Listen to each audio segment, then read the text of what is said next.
Hello and welcome to the Coaches Lounge with yours truly, Barbara J. Beckley, the CEO of DFN Broadcast Studios. And I have to say, every time I have my show for Coaches Lounge, I have some wonderful, wonderful guests. Wonderful. I mean, and they're celebrities, everybody. They are celebrities. So today, usually, I have women and men come on. And I usually call the women what I call them. Everybody can say it all together. Queens. I always name them. But now I have a king that's in the house, Dr. Joel Smith. Just to say his name, I'm just so excited to talk to him because we've been trying, I'm open here. We've been trying to get together. It's been all my fault. But we finally have him in the virtual green room. And I'm just so delighted. We're going to have a wonderful conversation about people, purpose, and perseverance. He is the Wolfpack Leadership Initiative, is a leadership development and executive coaching firm that equips individuals and teams to lead with clarity, resilience, and strategic intent in fast-moving environment. Now, I'm giving you just a little taste on what this CEO, founder, everything that you can say, international speaker, author. I'm just going to put it all out there because I know he does all that and more. But we're going to get more chance to talk. I want him to tell you instead of me reading because it's always nice. This is what we do at the Coaches Lounge. You get to understand the coaches, the consultants, the mentors that help you grow, right? And I'm telling you, Dr. Joel is helping so many individuals. Especially, it's so important to get that clarity and to get that just guidance. We all need that. I don't care. Oprah needed. She has how many coaches? So why do you think you don't need one? So with that, we're going to play this one video, and then we'll be right back to meet this wonderful king. I cannot wait to have a conversation with him. We'll be right back.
We are back, and if you're just tuning in, you are here with the Coaches Lounge.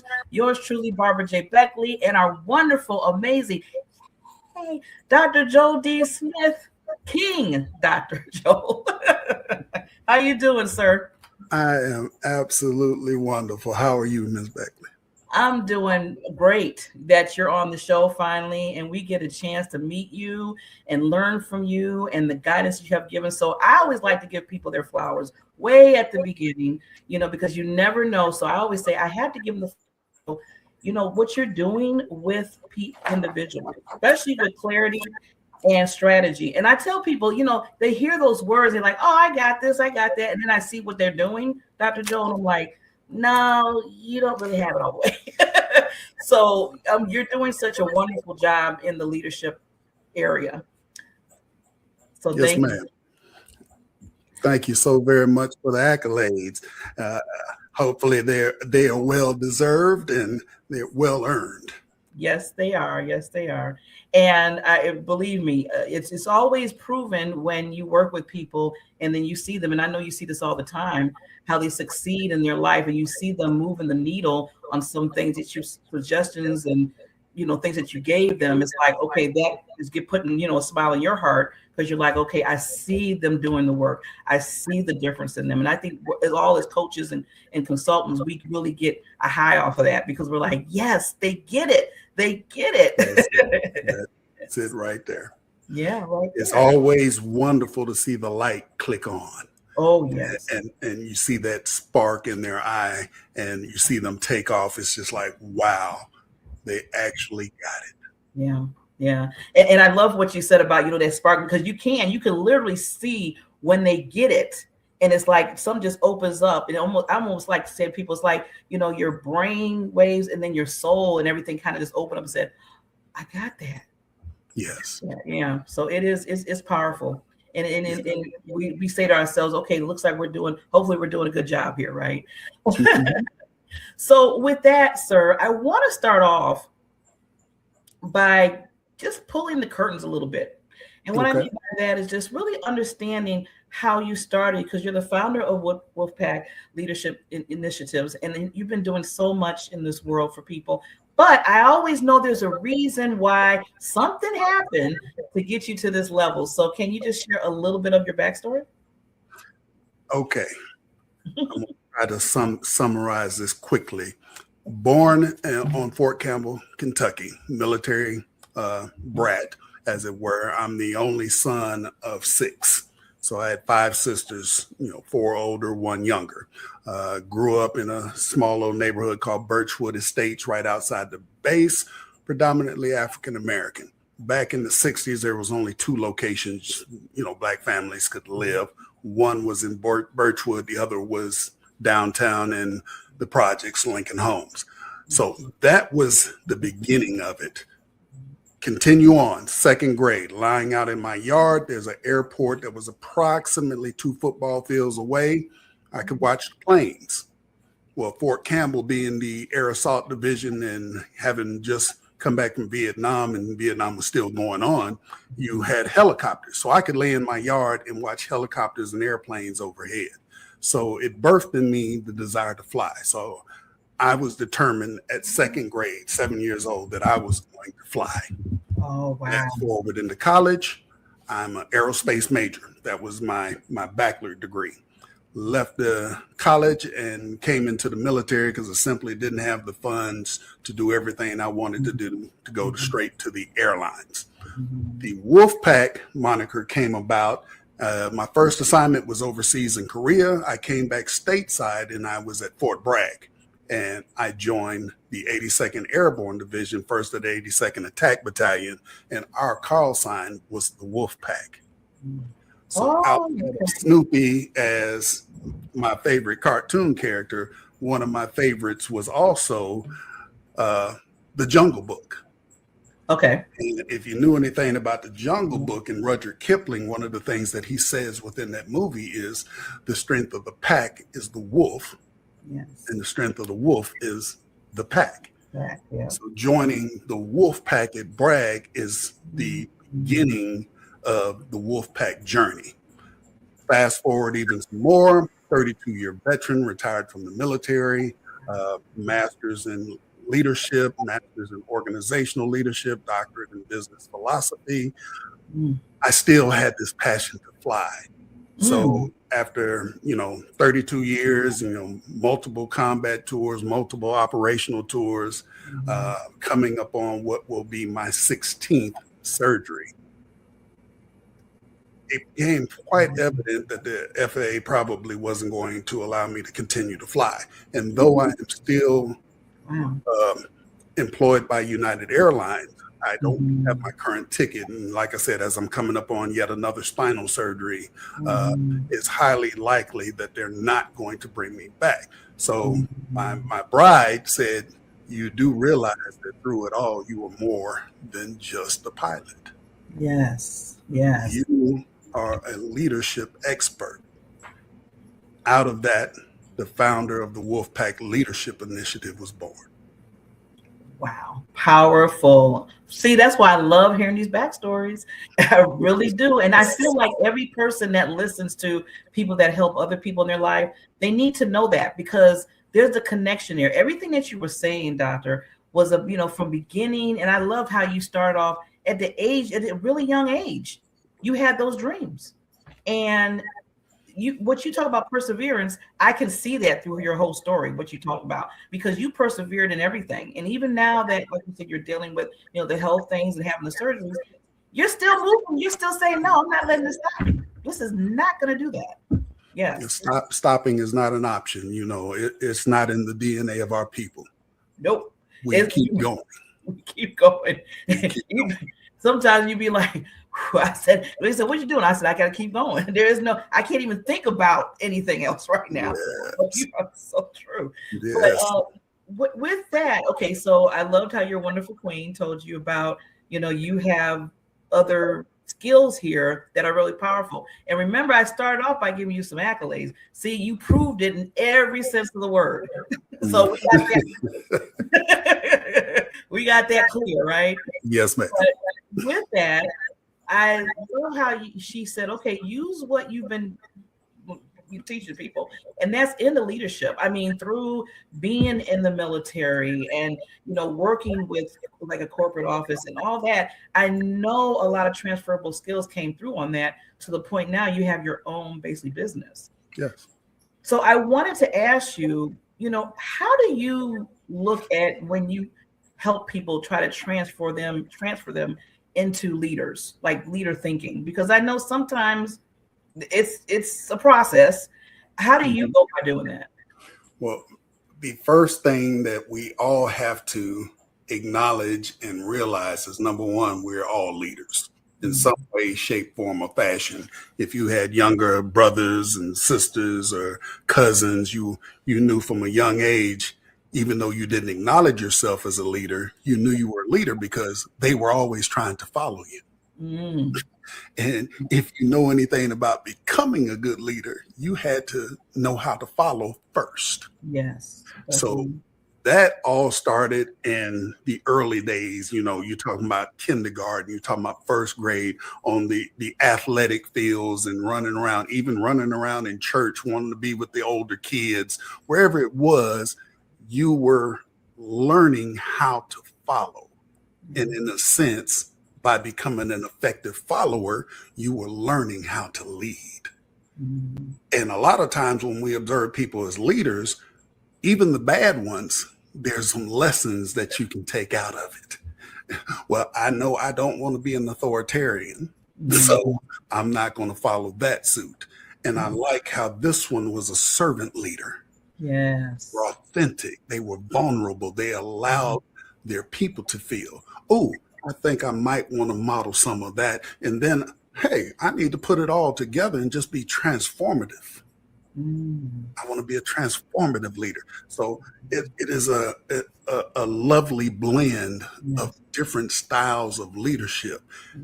What I do and what I help other leaders and other team leaders and leaders of teams and CEOs and things do is navigate through those different leadership styles. Yes. And to allow themselves to nurture their team. One thing you always know as a leader is your leadership is not about you. It's about your people. So true. And you can either be that one that everybody just calls a leader, or you can be that one that everybody wants to follow. So as Derek Mason, I heard him say to his football team, I don't know if you know who Derek Mason is, but he was at one time the defensive coordinator out at Stanford. Then he was the head coach at Vanderbilt. So now he's the head coach at Middle Tennessee State. He told his people, there are two types of people in this world, limited and limitless. Decide which one you want to be. Wow, that's like a mic. That's a big mic drop. Yes. I don't want to be limited. Let's just say that. I answered that already for me. We have enough items and things and situations trying to limit us as it is. Yes. So I cannot subscribe to being limited. I must be limitless. Yeah. And I was just thinking when you said that, Doctor, about being limitless, because I always tell people you're forever learning, you're forever growing. If you're not, then you're stagnating yourself. And that's not only not helping you, but it's helping people that are watching you. Because I always tell people are watching you. You're talking about leaders, right? People watch what you do, what you say, how you do things, how you react. So I'm always looking at that because I know that I'm a leader in certain areas. And I always tell myself, okay, if I want to stop doing something, just like you said, limit, I want to live myself, then everybody that's watching me, they might do the same thing because they're looking at my characteristics. Absolutely. And in that vein that you just said, the one thing that comes to mind is what I've carried with me for the better part of 5 decades. My dear mother, who just passed away September last year, used to say to me, she said, son, you are your only limit. God hasn't placed any limits on you. Therefore, don't you let man place any limits on you. So when I go into what I'm thinking about as my vision and how I help folks, the first thing I like to say is, everybody always like to say, and it's cliche. It's so cliche. I help leaders. I help this. I help that. No, I don't help. I forge legacy builders. That's what I do. I forge them into unstoppable units without losing individual accountability. And that's how you want to go forward. So when we go into these conversations, before we have to start talking strategy, we have to talk heartbeat. Yes. Heartbeat. Leadership is first a human relationship. So what is your heartbeat? It's your people. Your people are your heartbeat. You can't treat them as line items when they're actually lifelines. I was just gonna, you hit it, Doctor. I was just going to ask you about that. I know because I said, "Oh, I love when he says this," because you put in your bio, and I said, "Oh, we got to get to that," because like you said, when I talk to individuals, you're talking to individuals.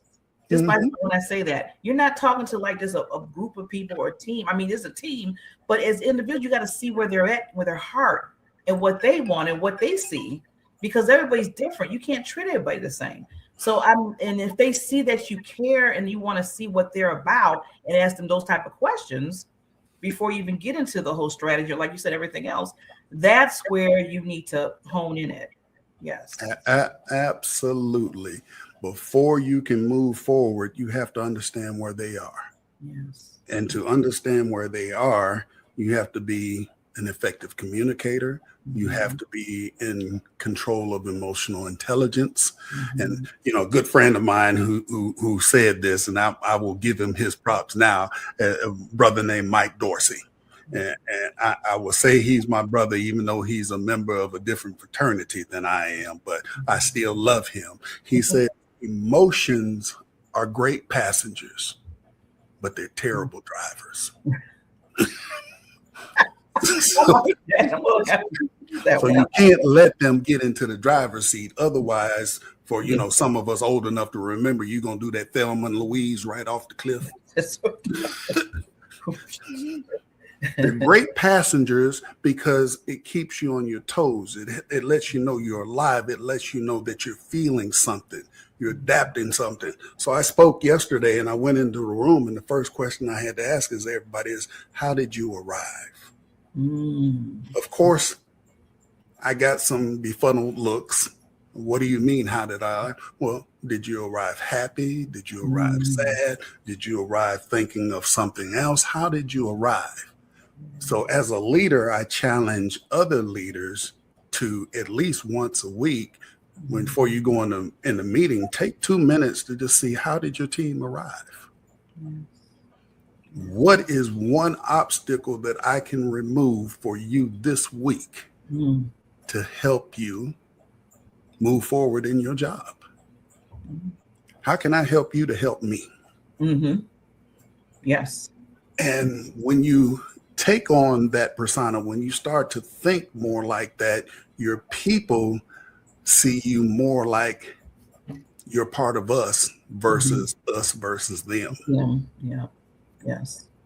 Yeah. And that's where a lot of, I want to say it, I'm just going to put it out there because it's true.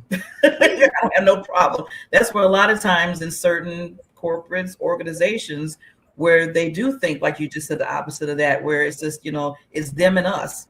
more so because I used to say this, but I had to stop saying it because again, people were watching me and my character, right? I used to say a long time ago because I work in corporate during the day. And I said, well, we're just the worker bees, and they're just, they do their thing. And then people, start agreeing with you because we're all feeling in the same boat in that sense.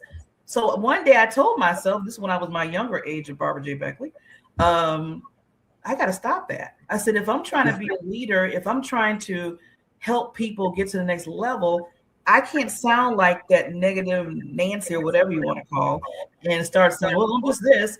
What am I doing in the area that I'm working in right now? What can I do to help and help other people so they don't have to stay here? Maybe they want to go move forward. If I keep saying my words, my expressions, it's going to start, it carries on to others. Yeah. And the biggest lessons that I try to live is, every organization in some way, shape, form, or fashion has values. You might be a CEO. This person might be down here as a brand new worker bee. The next person might be a team lead. The next person might be a manager, and so on and so forth.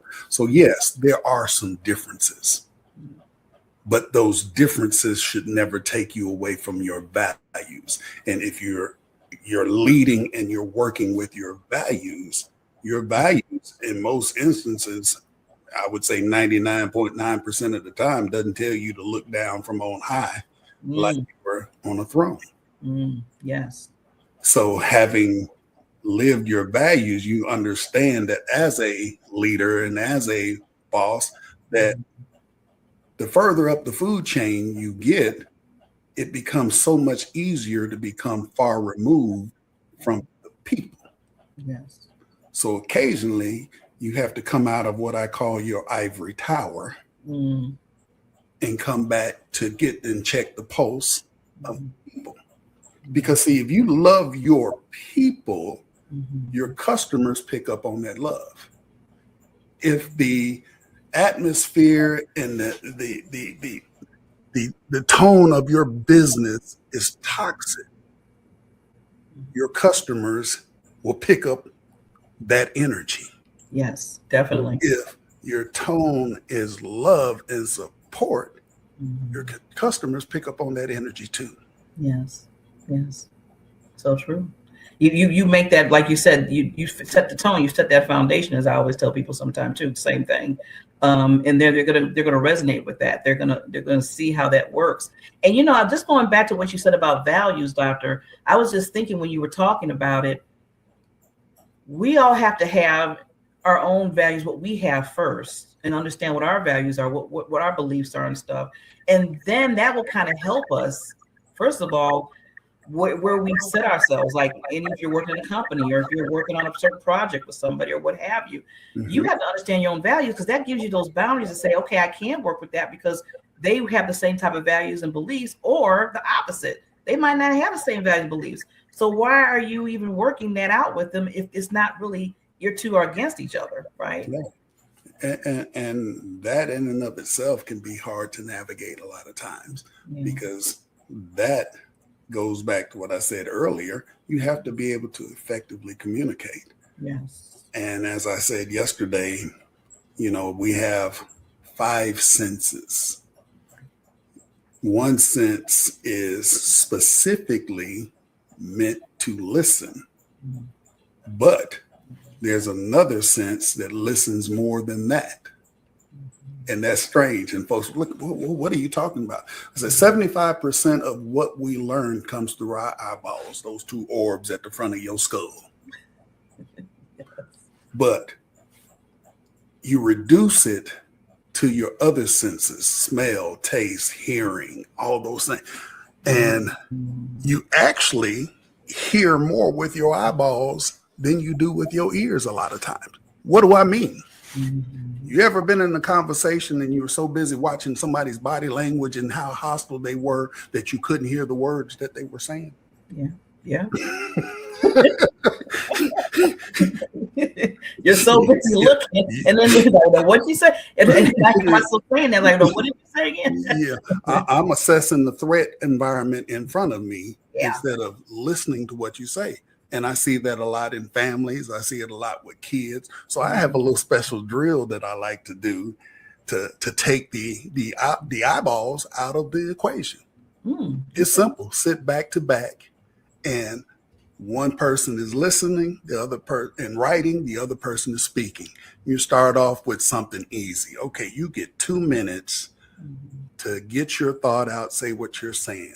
The other person is writing and trying to intently listen to the words that are being said, not necessarily the tone, the words. After that 2 minutes, that person that was writing gets 1 minute to recount what they heard, what they feel they heard. Then the person that started off gets 30 seconds to clarify and make adjustments. I like that. And then you switch. And you change roles. After a period of time, you will notice that your communication is getting better. Why? Because we've instilled effective listening. Yes. And most of our communication problems is because we don't listen to understand or hear. We listen to respond. But we're responding to what these two orbs pick up most of the time. I'm reading your body language and yeah, I'm seeing all of that, and I haven't heard a single solitary word that you said. And how profound it might have been, I still didn't hear it. So when we intently focus on trying to hear what is being said and listen intently, our communication dynamic changes and it becomes effective.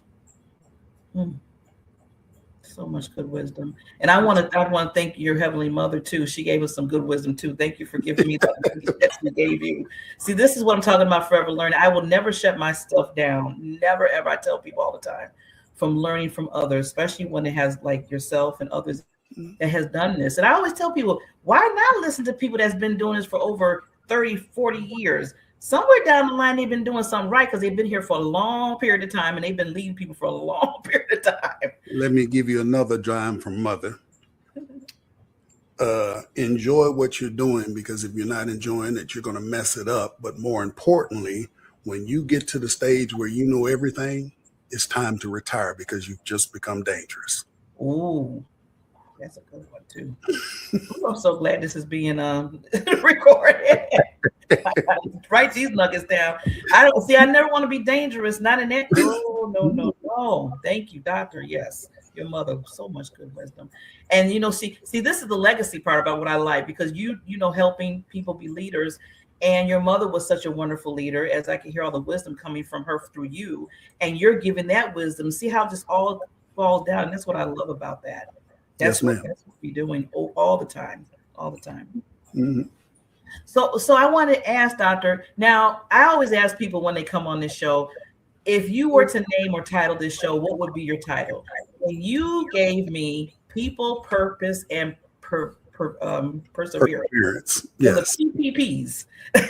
My 3 Ps. I like that. So is that something like a foundation you use when you're coaching and talking to people? It is one of them, and it is also the title of my book that I just finished, People, Purpose, and Perseverance, Love Selflessly and Lead Boldly. It is going to be the second in my Leadership Advantage series. So I just finished it about a week and a half ago. I'm editing and I'm looking back through it, and I think it's going to be powerful. Oh, yeah. I don't think it is. You know how we got to stand on the word, and their words are powerful. God knows. Yeah. When I look at these people and I think about it, and folks ask me why I do it, it's because most people teach you how to manage people. I want to build unshakable cultures that makes management unnecessary. Yes, because they also automatically going to come. Yeah, because you're building self-leadership within your culture. Yeah, from the and as a leader, being able to say, I made a mistake, I screwed up. The boss is vulnerable enough to say that, then I shouldn't have any problems owning up to a mistake that I did. and it's not the end of the world. Yeah. Now, there are some mistakes that will cause you to lose your employment, but for the most part, if you're making honest efforts and you just made a simple mistake, owning that is step number one. That's it. Yeah. Being vulnerable to it is an important step. Naming it and then having the tenacity to fix it. Yes. Yes. Yeah. This is powerful. And I always tell people, I always say to myself, I'm going to own it. I always say, I've been saying that a lot lately. I said, I need to own it because like you said, doctor, if people see the example of what you do, they are more open to doing the same thing in their own lives. Absolutely. Because we're all not perfect. We all make mistakes. Like you said, own it, see how you can fix it, see how we can figure it out, see what we learned from the mistake too. I always tell people you're learning and we always talk about learning and growing. Well, what did you learn from this mistake? What was it? Was it a fail? It wasn't really a failed mistake, or was it something that you're growing and learning because you didn't know? Or you did it a second time around, you thought it was going to be a different way, but you found out it wasn't, but you learned from it. I always turn it around because a lot of people say, oh, I failed in that area, or I failed that person that I was, doing. And I'm like, okay, let's kind of open this up a little bit and talk about it a little bit. It's not so much to fail. It's more so, what did you fail forward to so you can understand what not to do and to do. It's always an opportunity to learn. Yeah. It's not the falling down, it's the getting up that's important. Yes. The beginning up is like the biggest thing that some people just stay down there, right? Limit, like you just said earlier, instead of lifted lifts. Yes. Oh, doctor, this has been a pleasure. I told everybody this was the king and we were going to get so much information. Now, Dr. Joe, I want to make sure that they give any of the lasting, because I know you have some lasting tips here. If you can I'm going to take myself down and I want you to share. And then when I come back up, we'll let everybody know how they can contact you. I'll be right back. Sounds good. At the beginning of the show, I said, before we talk strategy, let's talk heartbeat.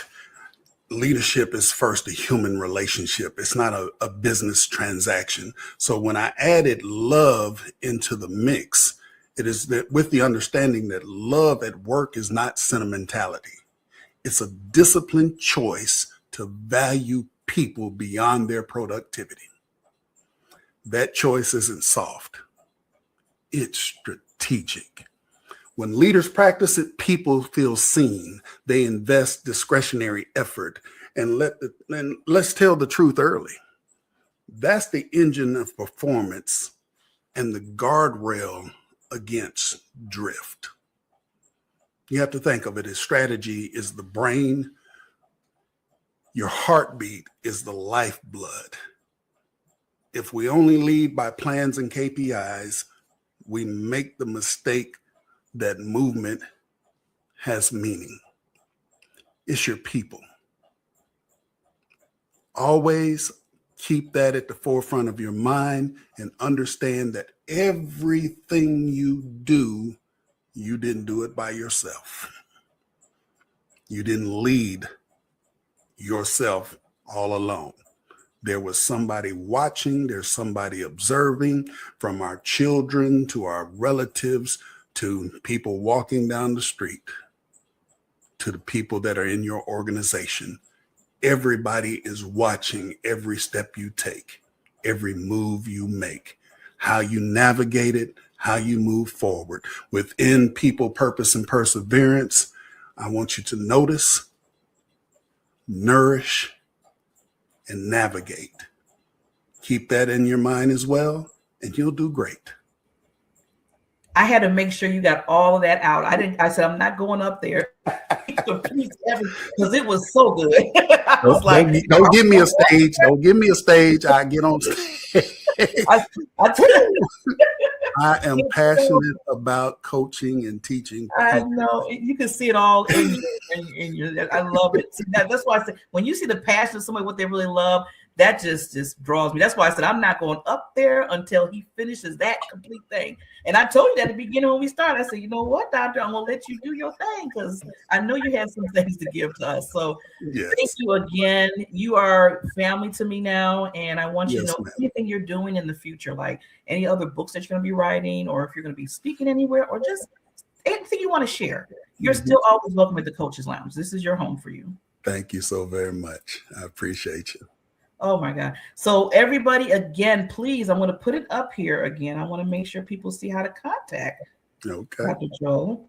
Right down here, you can reach him at his contact, Joel, at j225ventures.com. Okay. So I'm going to leave it there for me. I know some people are like, well, I can't get it. Wait a minute, it's going too fast. Well, we're going to leave it there for a minute. And while we're leaving it there for a minute, I just want to say, everybody, understand when you're being a leader, as Dr. Joe put it so profoundly, is that you have to be able to lead, to not just lead, but people can lead you. So it has to go both ways. If you can't be a follower, then sometimes you can't be a leader. So a lot of times, servant leader is the best way. I have to say that that's out of all the leadership, I love servant leadership because I always look at it as you're serving others to help them become the leaders that they are, more so than just, like you said before, Dr. Joe, managing them. So there's a difference. Big There's difference. a difference in that. May I share one last word? Sure. This comes from Colin Powell when he was going through his basic course at the infantry school at Fort Benning, Georgia. He said his sergeant came to him and said, "Lieutenant, you know you are a good leader when people follow you, if only out of curiosity." Mm. Let that marinate. See, you don't need to say that because there's marinade right now. I feel like I need a part 2 with you. You know that. Hey, let's do it. I'm loving it. So everybody, this was a wonderful conversation. If you want, please, you see the experience, you see the passion, you see how Dr. Joe just wants to build lifelines for people in their life. So reach out to him. And if you say, well, I didn't see it down below, you went too fast, or I didn't hear it, reach out to me. And I know Dr. Joe, and I'll reach out to him. So there's no excuse not to get to this wonderful king. And with that said, we'll see you on the next Coaches Lounge, where we're spotlighting experts' advice for your life and for your business, because it's so important to understand that if you need to help to move the needle in your own life, to move the needle in your own business, get the help that you need from a coach, a mentor, or a consultant. We'll see you next time. Take care.